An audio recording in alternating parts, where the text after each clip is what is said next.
કેટલું સુંદર ગોળ મુખારવિંદ,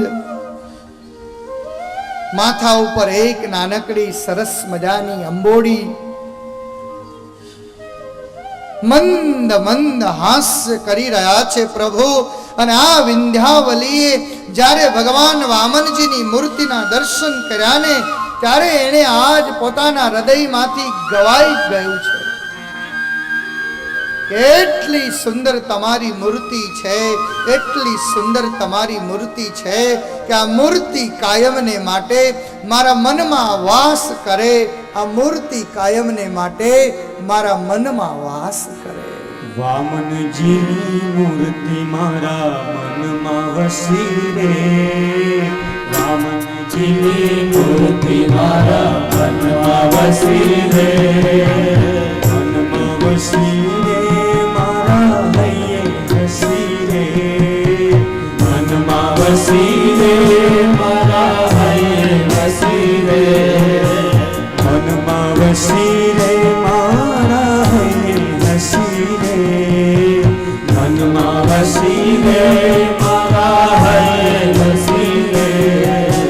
વામનજીની મૂર્તિ મારા મનમાં વસી રે, વામનજીની મૂર્તિ મારા મનમાં વસી રે. આજ વિંધ્યાવલીના મનમાં એમ થયું કે આજ સુધી મેં કેટલાય બાળકોના દર્શન કર્યા, આજ સુધી મેં કેટલાય બાળકોના દર્શન કર્યા, પણ આવું બાળક મેં ક્યાંય નથી જોયું, આવું બાળક મેં ક્યાંય નથી જોયું. કેટલી અદ્ભુત મૂર્તિ છે, કેટલી અદ્ભુત મૂર્તિ છે. અદિતિના ઘરમાં વાલો આજ આવે રે, અદિતિના ઘરમાં વાલો આજ આવે રે, અદિતિના ઘરમાં વાલો આજ આવે રે, અદિતિના ઘરમાં વાલો આજ આવે રે. આવે તારે કશ્યપને આનંદ થાય રે, આવે ત્યારે કશ્યપને આનંદ થાય રે.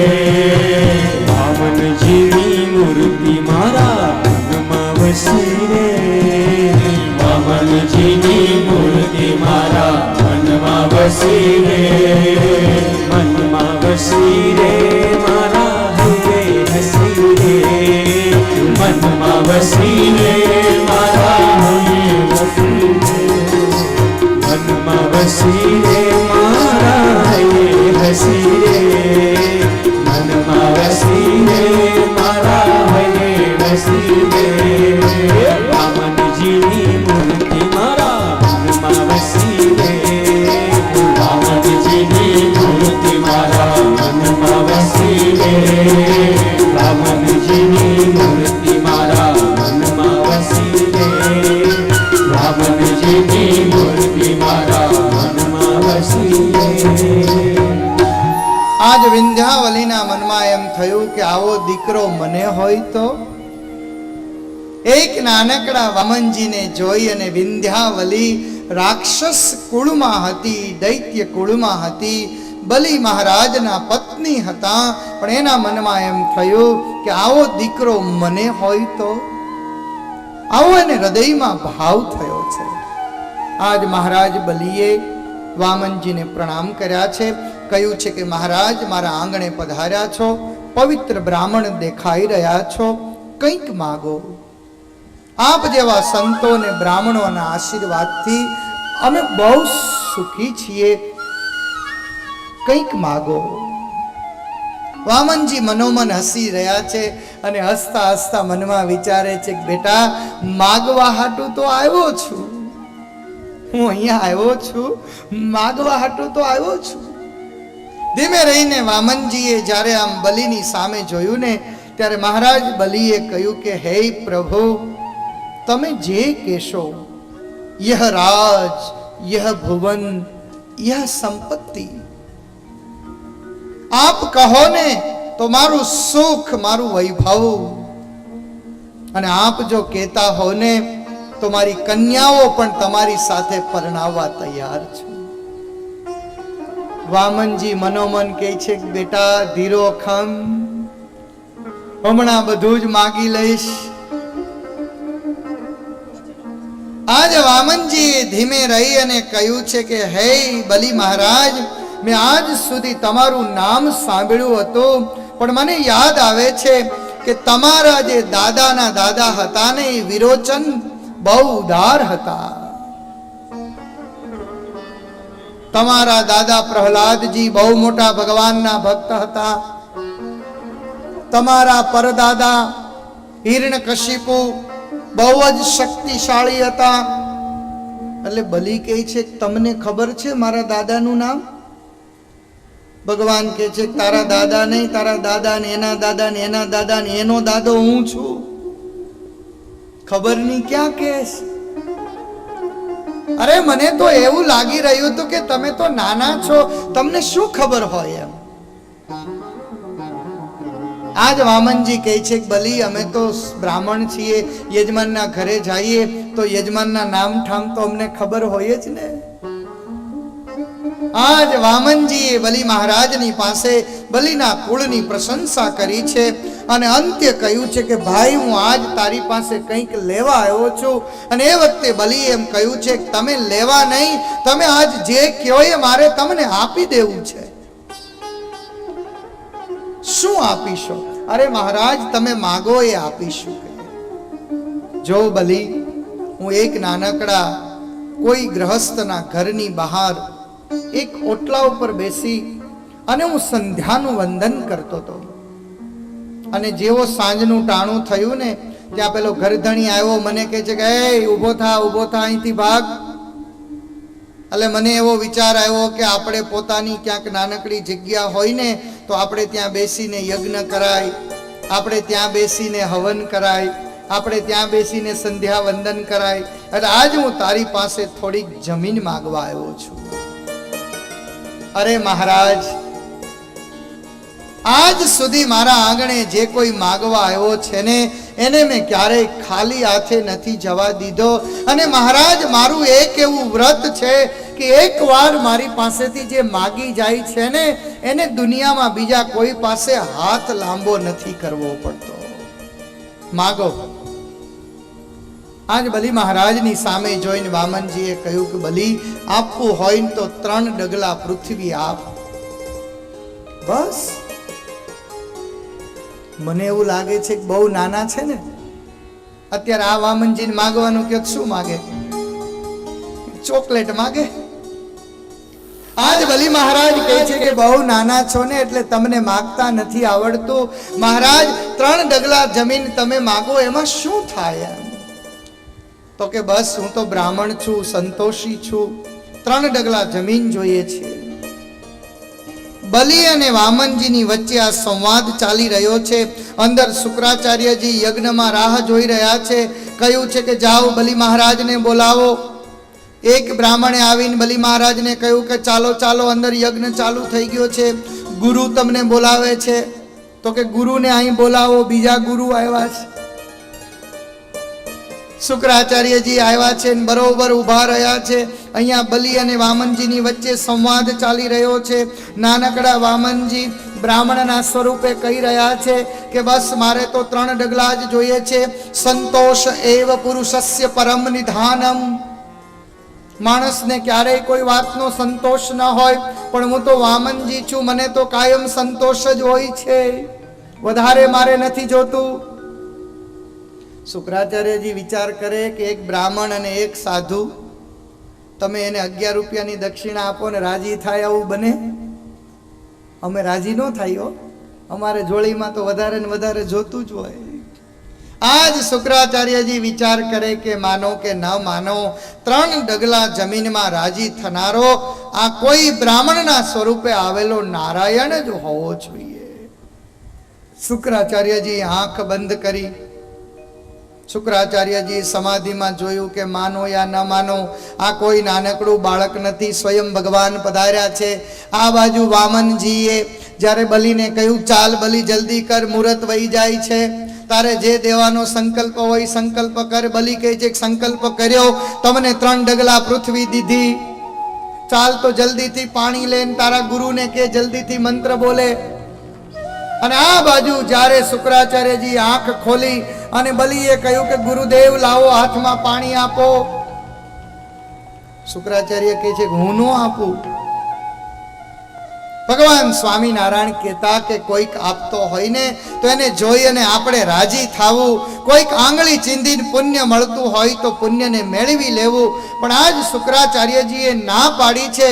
અને વામનજીએ કહ્યું કોઈ ચિંતા ન કરીશ, ચાલ તું હાથમાં પાણી લે અને તારા ગુરુ મંત્ર નહીં બોલે તો હું મંત્ર બોલીશ. શુક્રાચાર્યજી મંત્ર બોલવા તૈયાર ન થયા. પેલું કમંડળનું નાણચું આમ ત્રાસું કર્યું તો અંદર ગરી ગયા. શુક્રાચાર્યજી નાનકડી માખીનો વેશ લઈને ભગવાને આમ દર્ભથી એક આંખ ફોડી નાખી. આનો અર્થ એ છે કે જ્યારે કોઈ માણસ દેતું હોય ને ત્યારે આપણી આંખને ઠારવી, આપણી આંખને બાળવી નહીં. બલિએ હાથમાં જળ લીધું છે. વામનજીએ મંત્રોચ્ચાર કર્યા છે. ઓમ વિષ્ણોર વિષ્ણોર વિષ્ણોર શ્રીમદ ભગવતો શ્રી હરેર રાજ્ઞાયામ પ્રવર્તમાનસ્ય અદ્ય દ્વિતીય પરાર્ધે શ્વેતવારાહ કલ્પે વૈવસ્વત મન્વંતરે અષ્ટાવિંશતિ તમે કલિયુગે કલી પ્રથમ ચરણે ભૂરલોકે જંબુ દ્વીપે. આવું જ છે ને? આવું સાચું ને? હાલો આવડી ગયું. ભગવાન વામનજી આજ જળ લેવરાવ્યું છે. 3 ડગલા પૃથ્વીનો સંકલ્પ કર્યો છે અને 1 ડગલામાં પ્રભુએ સારી એ પૃથ્વી લઈ લીધી છે, બીજા ડગલામાં સમસ્ત બ્રહ્માંડોને લઈ લીધા છે. લાવ બલી, હવે લાવ ત્રીજું ડગલું ક્યાં મૂકવું? આજ વિંધ્યાવલીની સામે બલિએ જોયું છે કે 1 ડગલામાં અતલ, વિતલ, સુતલ, તલાતલ, રસાતલ, મહાતલ અને પાતાલ તમામ પ્રકારના લોકોને લઈ લીધા છે. હવે કશું જ રહ્યું નથી. અંતે બલિએ કહ્યું છે કે હે પ્રભુ, આપનું ચરણારવિંદ ત્રીજું છે ને, મારા મસ્તકે મૂકો. પ્રભુએ આજ પોતાનું ચરણારવિંદ બલિના મસ્તકે મૂક્યું છે. બલિ ઉપર આજ પ્રભુ રાજી થયા છે. માગ માગ બલિ માગ. આજ તારું સર્વસ્વ તે મને આપી દીધું છે. આજ તારું જીવન તે મને આપી દીધું છે. બલિ માગ માગ. અને આજ બલિએ માગ્યું છે કે હે પ્રભુ, બસ મને આજ સમજાયું છે કે સુખનું જો કોઈ કારણ હોય તો એકમાત્ર પ્રભુ તમે જ છો. પ્રભુ, મારી જ્યાં નજર પડે ને ત્યાં તમારો નિવાસ હોય. માગવા આવેલા પ્રભુને આજ મહારાજ બલિએ ભગવાનને પ્રેમથી બાંધી દીધા છે કે મારી જ્યાં નજર પડે ને ત્યાં તમારો નિવાસ હોય. અને બલિના દ્વારમાં પાતાળ લોકમાં પ્રભુ હવે બલિની સામે રહ્યા છે. અને ભગવાન હોય તો લક્ષ્મીજી આવે, ભગવાન હોય તો સારો સંસાર આવે. અને આજ મહારાજ બલિની ત્યાં બસ ભગવાન આવ્યા, લક્ષ્મીજી આવ્યા, સંતો આવ્યા ને એટલે હવે ભગવાનના ગુણગાનો ગવાવા મળ્યા છે, ભગવાનના સંકીર્તનો થવા લાગ્યા છે, ભગવાનના નામની ધૂનો થવા લાગી છે. ગોવિંદ ગોવિંદ ગાઈએ રે ભજુ, રાધે ગોપાલ કૃષ્ણ ગાઈએ રે. ગોવિંદ ગોવિંદ ગાઈએ રે રાધે કૃષ્ણ ગોવિંદ ગુણ ગાઈએ રે. ગોવિંદ ગોવિંદ ગાઈએ રે ભજુ, રાધે ગોપાલ કૃષ્ણ ગાઈએ રે. ગોવિંદ ગોવિંદ ગાઈએ રે રાધે